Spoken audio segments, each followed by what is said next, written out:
Tala following of the Sichina some Tala following us and our Bessie, Oleala Tato of Moleneaso. Nofo.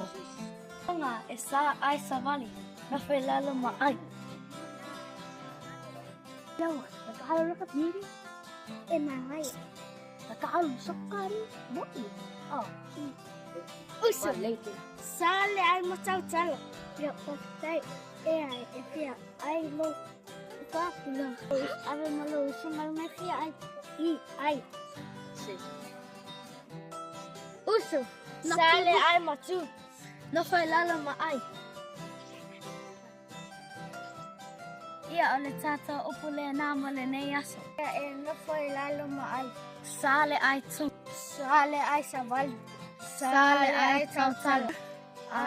No fue lalo maay. Manuia le Vaiaso o le Gagana Samoa. Chihu! Nofo!